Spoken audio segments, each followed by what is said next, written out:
महाराष्ट्र के अमरावती में चिखलदरा नगर परिषद चुनाव में आज एक बेहद अहम घटनाक्रम हुआ और निर्विरोध चुनाव प्रक्रिया शुरू हो गई। विधायक रवि राणा की सक्रिय कोशिशों से मुख्यमंत्री देवेंद्र फडणवीस के भाई अल्हड़ कलोटी की उम्मीदवारी को बड़ा फायदा हुआ है और विपक्षी उम्मीदवारों के नाम वापस लेने से चुनाव में मुकाबला टल गया है। कांग्रेस उम्मीदवार शेख इरशाद, शेख जमील, नाथू खड़के और नामदेव खड़के के साथ कुल 9 उम्मीदवारों ने अपने आवेदन वापस ले लिए, जिससे अल्हड़ कलोटी का निर्विरोध निर्वाचन सुनिश्चित हो गया। इस फैसले ने चिखलदरा तालुका की राजनीति में एक बड़ी बहस छेड़ दी है और भारतीय जनता पार्टी और उसके सहयोगी दल कह रहे हैं कि ये निर्विरोध चुनाव विधायक रवि राणा की मध्यस्थता, संवाद और संगठन कौशल का नतीजा है। कई स्थानीय लोगों ने भी इस फैसले का स्वागत किया और विकास के लिए स्थिर नेतृत्व की जरूरत पर जोर दिया। विपक्षी उम्मीदवारों के द्वारा संयुक्त रूप से लिए गए इस वापसी के फैसले से चुनावी माहौल अचानक शांत हो गया। इस बीच ये भी जानकारी सामने आई है कि मुख्यमंत्री देवेंद्र फडणवीस ने विधायक रवि राणा को सीधे फोन पर बधाई दी।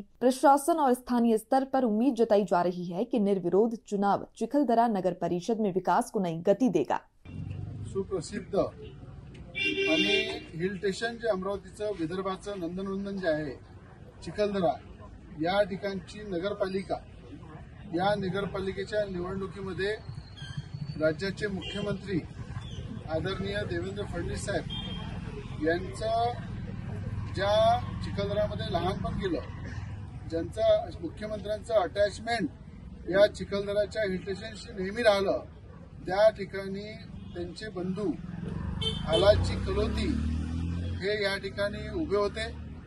या ठिकाणी जेवढे या ठिकाणी 9 कॅन्डिडेटनी फॉर्म भरले होते त्या सगळ्यांनी मुख्यमंत्र्यांच्या नेतृत्वावर विश्वास ठेवून मुख्यमंत्र्यांच्या विकासाचा जो आराखडा आहे, ज्या विकासाच्या माध्यमातून चिखलदराला चांगलं विकसित करायचं आहे, अशा सगळ्या विकासाच्या योजनेला समोर पाहून आज या ठिकाणी सगळ्यांनी या ठिकाणी विड्रॉ केलेला आहे। त्यामध्ये आपला शेख इरशाद जो काँग्रेसचा उमेदवार होता, त्यांनी सुद्धा या ठिकाणी चिखलदराच्या डेव्हलपमेंटसाठी शेख इरशाद काँग्रेसचा उमेदवार यांनी सुद्धा माघार घेतलेली आहे। गवळी समाजाचे अनेक उमेदवार होते, त्यांनी सुद्धा माघार घेतलेली आहे आणि अनअपोज या ठिकाणी आलाजी कलोती मुख्यमंत्र्यांचे बंधू या ठिकाणी निवडून आलेले आहे। या नगरपालिकेच्या नेतृत्वामध्ये राजूभाऊ सोमवंशी जे नगर अध्यक्षाचे आमचे कॅन्डिडेट आहे, त्यांच्या सुद्धा नेतृत्वावर सगळ्यांनी विश्वास ठेवला।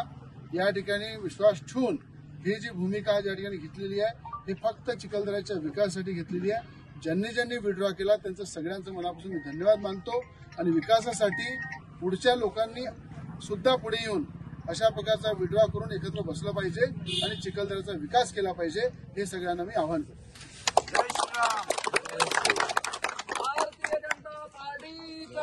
जय हो।